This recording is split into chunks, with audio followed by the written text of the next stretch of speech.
everybody. Professor Jeff Wilkerson here at Luther College, talking to you once again about what to look for in the night sky. Seems like we've been doing this for quite a while now, though it hasn't been really that long. This week, it's going to be for the week of March 1st. Welcome to meteorological spring. And I'll tell you, a little bit of a story of me, as I used to write blog posts for the astronomy blog here on our website. You can just do luther.edu/astronomy to find that. And I used to do these blog posts. I've more or less replaced them with these videos, in part because videos are a little bit easier to draw something on the board to talk about where to go look for something in the night sky.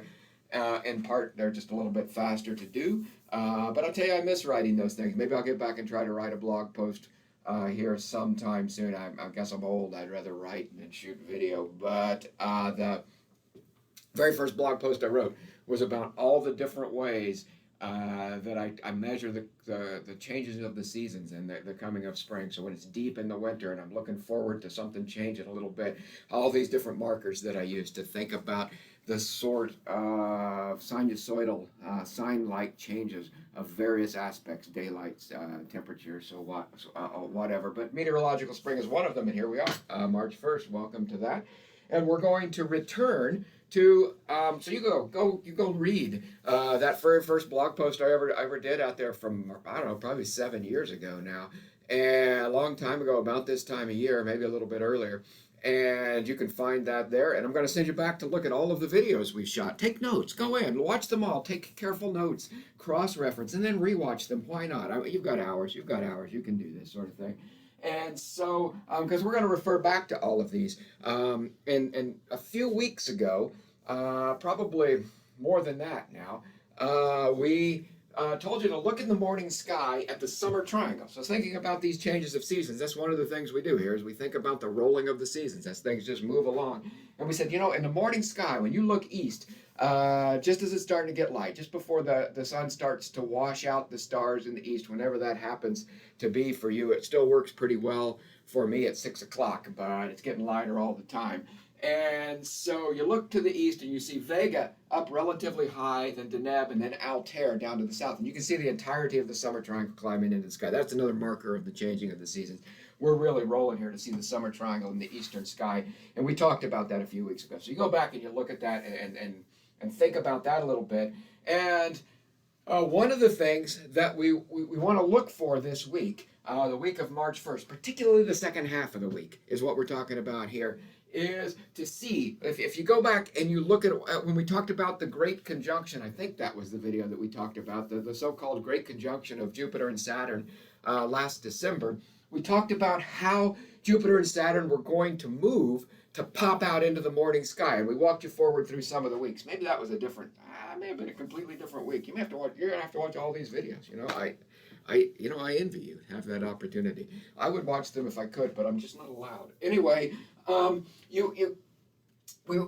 said Jupiter and Saturn would pop out into the morning sky where you could see them sometime in March or April. They're going to get better. It's going to be really hard this week, but I'm going to recommend that you try this week because if you look there now, you're going to have to really push late into the morning, and you're going to have a good southeastern horizon. So if you have a really good southeastern horizon and you let it start to get to be dawn, let it get to be 6:30, let the sun start to come up, let it get to be a little bit later even, you might start to see Saturn and Jupiter. But Saturn's a little bit higher, a little bit further along, a little bit easier to see. And note the separation of these two planets that were so close together just a few months ago, how much they've moved apart. Mostly it's Jupiter that we're seeing move relative to Saturn.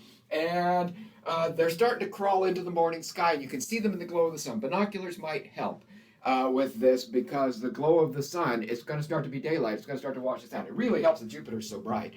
Jupiter's going to be the brightest thing around here. So if you can find anything digging its way through the glow of the sun, I don't know if you can or not. I don't know if it's going to work, but I'm going ahead and recommend it to you right now to try to dig this out of the glow of the sun, starting maybe March 3rd.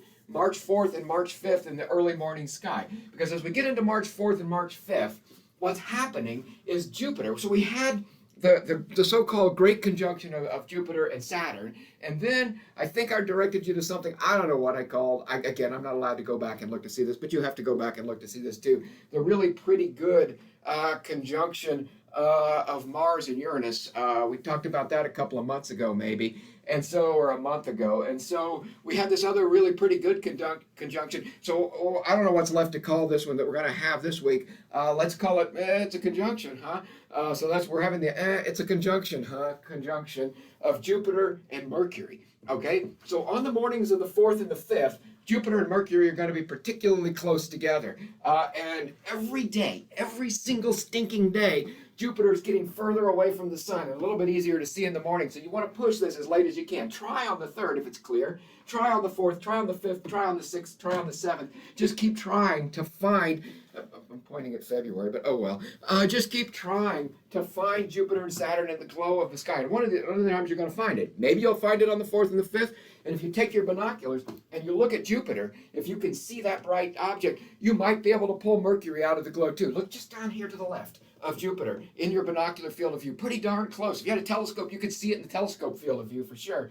To see Mercury down in here, in this, I've already forgotten what we called it. It's a conjunction, conjunction of Jupiter and Mercury, where they pass each other in the sky. One of the things I hope we're learning here is conjunctions aren't that rare, right? You get these planets moving around all over the place, especially when they involve something like Mercury and Venus, which these things move so quickly against the background stars, and Mars. You'll see these things passing other planets and getting near other stars and getting near the moon, and so on. And so this is what I'm recommending for you. Go out, enjoy the summer triangle in the morning sky, like we talked about a few weeks ago. See if you can dig Saturn and Jupiter out, like we talked about several weeks ago, being able to look into them appearing in the morning sky, and particularly start on the morning of the 3rd or the 4th or the 5th of March, and see if you can find Jupiter in the binoculars and see if you can see Mercury right next to Jupiter. It's one of your great chances to find Mercury. If you wait a week, particularly I'd say on the 9th, the 10th of March, and keep watching this, the moon's actually going to come passing through here on the 9th and the 10th.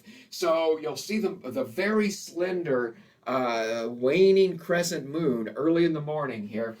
Move past Saturn and Jupiter. And again, your binoculars might help you pick all of this out, but you should be able to see on the 9th for sure. You'll see the moon. I think you'll be able to pick the moon out on the 10th. Okay, it'll be about 10% full, I think, on that day, and it'll be really close to Jupiter on that day. By the time you get to the 11th of March, a week after this 4th or 5th, when we're going to get pretty close, the moon will have get the pretty close conjunction, that is. The moon will have faded away to just a few percent, just barely there at all. You won't be able to see it, I don't think, by the time you get to the 11th. So that tells you how hard it is to see Jupiter and Saturn. It will have moved over here a significant amount.